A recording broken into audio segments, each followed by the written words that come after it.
he's excited and ready to go. Jay, do you guys have a definite number 2 at this point? They're both doing some good things. Both young, both hadn't played a bunch, so the more reps they can get, and they're both, splitting a bunch of reps in practice. Is it a case of maybe, Mitch is the better runner, Orth is the better thrower, or you guys kind of judge them on the overall package? Yeah, no, overall. Right now it's all about knowledge and knowing the more they play, the better they get. So we'll see how it goes. Do you have any plans on playing your backups in some meaningful snaps in the first game? We'll see how the game goes. No, Dylan's ready to play. Dylan hasn't played a ton. You all keep talking about all backup guys. Dylan's getting his first year as a starting quarterback, and he's excited to go and ready to roll. And Dylan knows that it's his game from start to finish. Do you think you have any butterflies the first time Dylan comes out of the pocket and runs? No. Dylan knows how to protect himself, and he's done that. He's a pretty good runner. When he's got to go do that, he's smart and knows how to get himself down and not take big hits.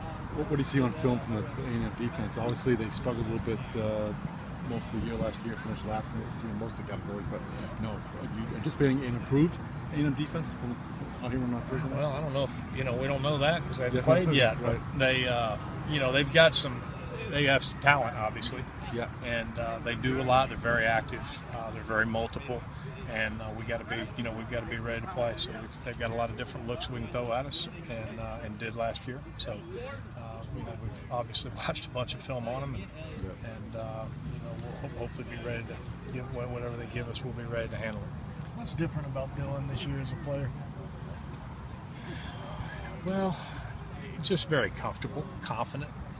Knows you can just tell that he knows it's his time, but he hasn't changed the way he carries himself. He's always carried himself that way, but he's got a little strut in his step, and he's very excited to go. He loves playing football, so I know he can't wait till 6:01. Did waiting for it to become his time, was that ever something that was difficult for him, even though he played a lot? He never showed it, and he did play some. He played some meaningful snaps. He didn't play a lot, but he played some meaningful snaps, and he still gets a lot of reps in practice, and wants it.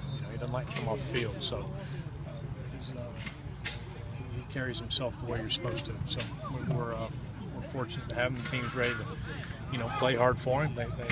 He's the leader, and earned it, and ready to watch him Thursday night.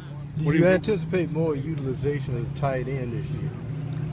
Well, if they're the open guy, hopefully whoever's the open guy, and Dylan knows he's supposed to throw it to the open guy, and if tight ends are the open guy, we can get them. But they're good players and good weapons, and hopefully they're seasoned guys that'll be ready to have a good year. You talked to Dylan about kind of cutting down on turnovers, but also you still want him to be greedy, don't you? If he sees the deep ball, you want him to take it. Well, if they've got a chance of deep ball, nobody's back there, or one-on-one situation down the field, then sure, you just don't want to take chances when you're throwing it into double and triple coverage. That's the old adage. Just throw to the open guy, and if we've got a chance down the field to make a play, he's going to take that opportunity, and as he should. So. How has Rory looked since he's been back at practice? Is he pretty 100%? Good. Yeah, pretty good. He's he's cleared to go and excited to play, and he's worked hard to get himself back ready to go. So he's looking forward to Thursday as well. Obviously, Dylan's back up to conference for 3 years. What did Dylan learn from